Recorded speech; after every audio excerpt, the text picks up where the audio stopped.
La France est-elle rentrée dans une nouvelle ère? C'est une question qui se pose après l'assassinat la semaine dernière à Marseille de Mehdi Kessassi, le jeune frère d'un militant écologiste dans la lutte contre le trafic de drogue. Alors, l'État en fait-il assez? Et faut-il établir l'état d'urgence à Marseille comme le propose le candidat RN au municipal, Franck Alesio? Eh bien, c'est la question du jour qu'on vous pose sur le site du Figaro. Et pour y voir plus clair, je suis avec Christophe Cornevin. Bonjour Christophe. Bonjour Vincent. Merci d'être avec nous, journaliste au service Société du Figaro, spécialiste des questions de sécurité. Est-ce qu'on peut dire que la France est rentrée dans une nouvelle ère ou est-ce qu'on y était déjà depuis longtemps mais qu'on n'a pas voulu le voir? En fait, sans nul doute que la mort de Mehdi Kessassine, donc le frère de ce jeune militant écologiste donc, assassiné le 13 novembre dernier, est un point de bascule. D'ailleurs, les ministres, aussi bien de l'Intérieur que le garde des Sceaux, l'ont souligné. Mhm. Pourquoi? Parce que jusqu'à maintenant, les narcomicides, comme ça, les homicides liés sur fond de trafic de drogue, les narcomicides touchaient essentiellement soit évidemment des gens qui étaient sur des points de deal, soit des têtes de réseau, ou alors de manière, hélas, tragique, des victimes collatérales. On garde en mémoire notamment cette histoire de cette jeune Sokaina qui avait été tuée en septembre 2023 dans sa chambre par une balle de Kalachnikov. C'est une étudiante en, en droit, Mhm. alors qu'elle n'avait rien à voir avec les trafics. Elle était juste en train de réviser. Mhm. Là, ce qui est vraiment le nouveau truc dans cette montée en puissance dans la gradation de la menace liée au narcotrafic, c'est que là, tout d'un coup, il y a un assassinat ciblé de quelqu'un qui n'est pas dans les trafics Mhm. pour faire taire des gens qui essayent de le dénoncer. Donc c'est aussi un peu la République qui est attaquée à Mhm. travers ce geste. Mhm. On a tout de suite parlé de l'ombre des aides-mafias derrière tout ça. Qu'est-ce que change justement cette organisation par rapport à celle qui était avant? Parce que c'est pas la première organisation de narco à Marseille. Mais bien sûr que non. En fait, le narco-banditisme, je ne vais pas dire qu'il est aussi vieux que la cité phocéenne, Mhm. mais il faut garder en mémoire qu'il y a eu dans les années 70 l'époque de Zamba, de Francis le Belge, il y a eu les gitans de l'étang de Berre, il y avait les bandes des corsos marseillais. Et en fait, ce qui s'est passé, c'est que il y a eu une mutation qui s'est opérée, je pense, dans les années 90 de cet écosystème, de ce marigot, dans lequel sont apparues des bandes beaucoup plus violentes, beaucoup plus dures. Je garde en mémoire notamment des articles que j'avais écrits dans les années 2000, autour 2005, où on parlait déjà de cette génération, notamment issue de l'immigration, avec quelqu'un qui l'incarnait, qui s'appelait Farid Berama, Mhm. dont le surnom était le rôtisseur, parce qu'il tuait ses victimes de plusieurs balles et les faisait brûler dans le coffre de voitures volées. Et ça, c'était des articles qu'on faisait au début des années 2000. Donc, c'est pas nouveau. Je pense que les spécialistes eux-mêmes considèrent euh, qu'on a sous-estimé un peu la montée en puissance de tout ça. Mhm. Alors, je sais pas si c'est des excuses, mais en tout cas, c'est des clés de lecture. Il y a notamment l'idée que euh, les attentats, notamment de 2015, ont fait en sorte que, On s'est focalisé plus sur le terrorisme que sur le voilà, sur le narco-banditisme. terrorisme. Après, il y a eu la lutte contre le Covid. Mhm. Mais pendant ce temps-là, en fait, le business, the Mhm. show must go on, et le business continuait Mhm. à croître avec ces bandes et puis ces nouveaux modes opératoires. Mhm.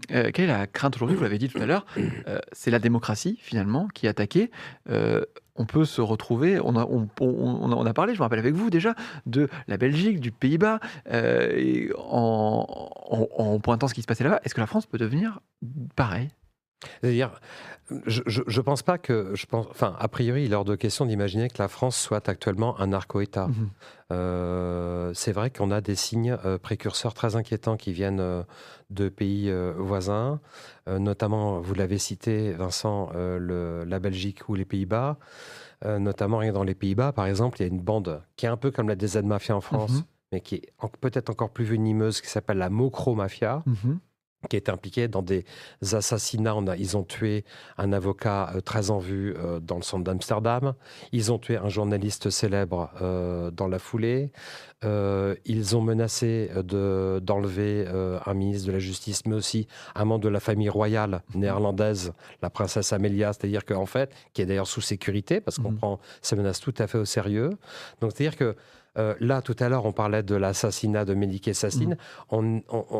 L'idée, c'est de pas, c'est que cet exemple ne se reproduise pas. Autrement, évidemment, on va arriver dans des choses beaucoup plus qui font beaucoup plus peur. Alors, justement, le président de la République a réuni des gens mardi dernier, ses ministres et puis des directeurs de la police et de la gendarmerie pour montrer qu'il y a quand même un peu de riposte qui se fait. Voilà, qu'est-ce qui est fait finalement? Que peut faire l'État?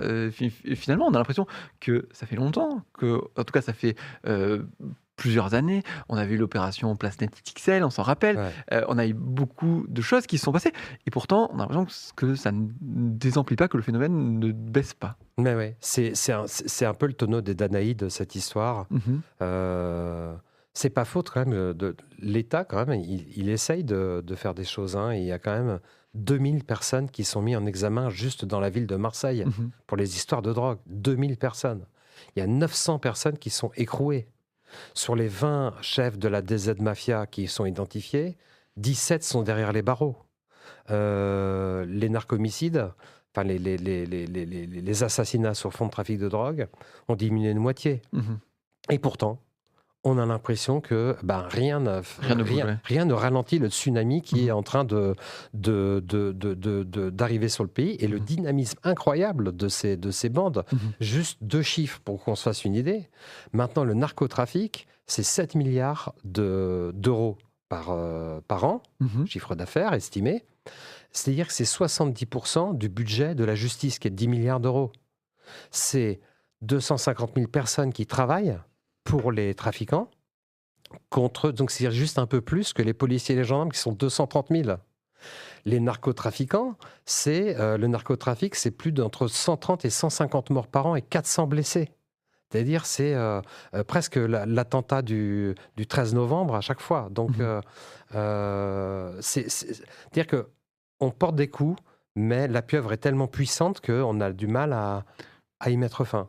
À y mettre fin. Et on a compris qu'il y a des choses qui ont été faites. Vous avez parlé de cette réunion mardi. Est-ce qu'il y a des choses qui sont ressorties, des décisions qui en sont sorties?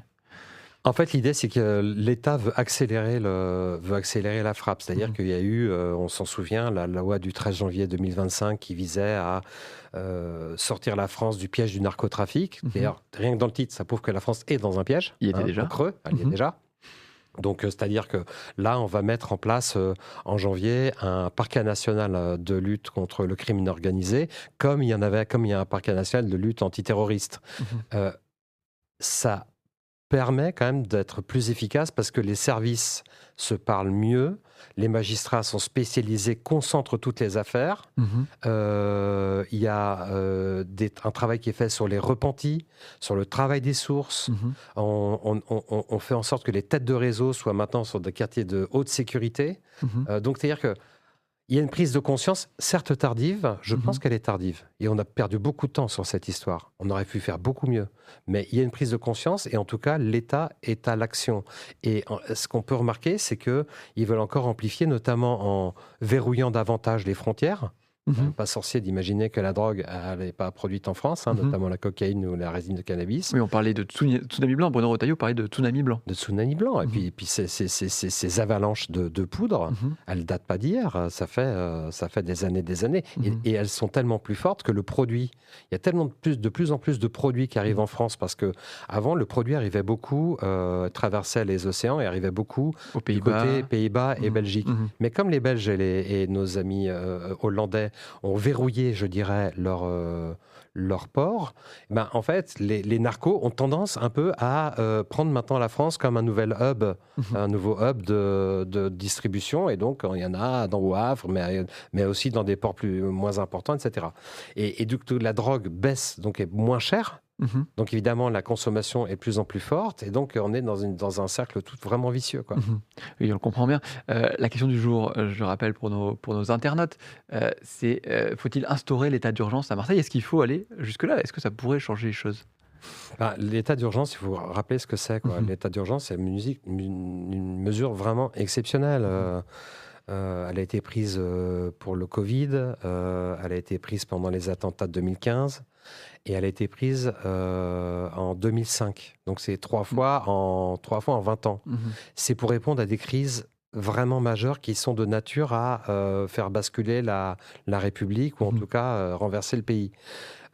Pour l'instant, c'est porté notamment par des élus du Rassemblement national, hein, notamment Franck Alizio Mhm. à Marseille.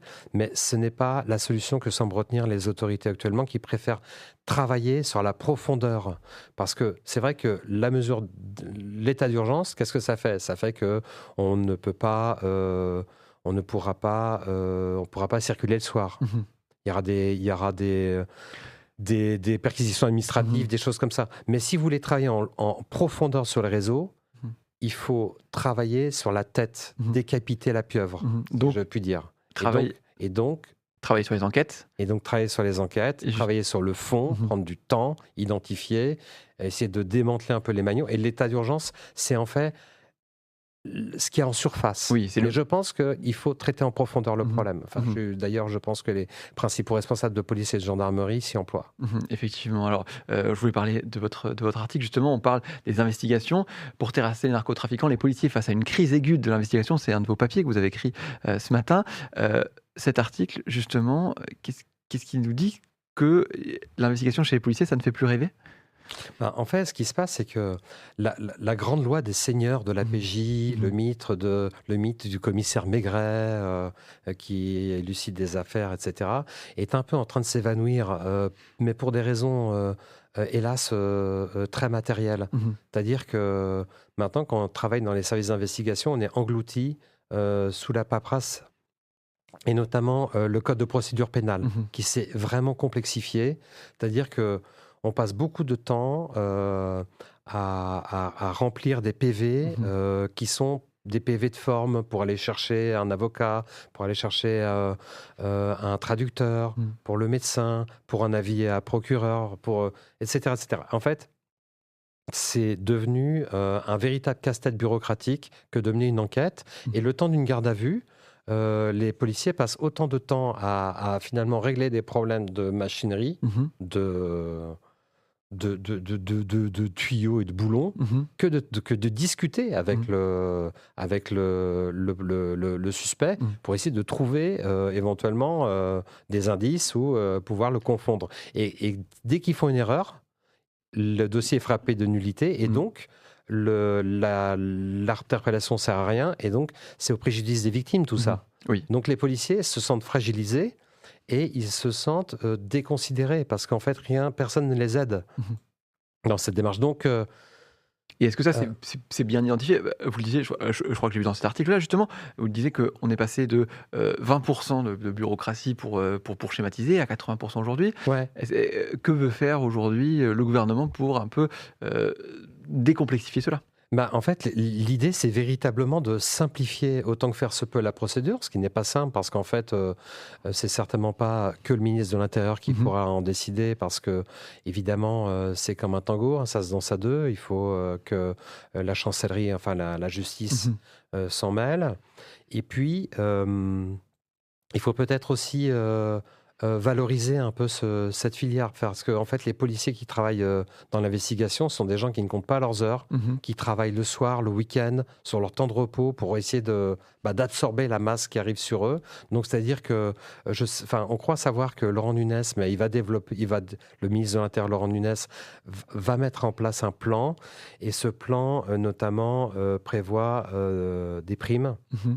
Je crois qu'il est allé récemment, où il va le faire, aller notamment à Matignon Mhm. pour discuter avec le Premier ministre Lecornu afin d'avoir une enveloppe et puis trouver une espèce de valorisation de ce qu'on appelle la filière investigation, Mhm. c'est-à-dire peut-être plus facilement augmenter en grade, avoir une qualité de travail et puis des nouveaux outils. C'est-à-dire que travailler avec l'intelligence artificielle, des traducteurs automatiques, plus perdre de temps avec des choses qui sont des charges pas indues mais chronophages. Effectivement, on le comprend bien. Et on suivra ça forcément. Merci beaucoup, Christophe Cournevain, Merci d'avoir Vincent. été avec nous aujourd'hui pour nous parler de ces sujets. Merci à vous du Figaro d'avoir été nombreux à nous suivre. Vous pouvez retrouver tous les articles de Christophe sur le site du Figaro et dans le journal papier du Figaro. Et moi, je vous souhaite une très bonne journée.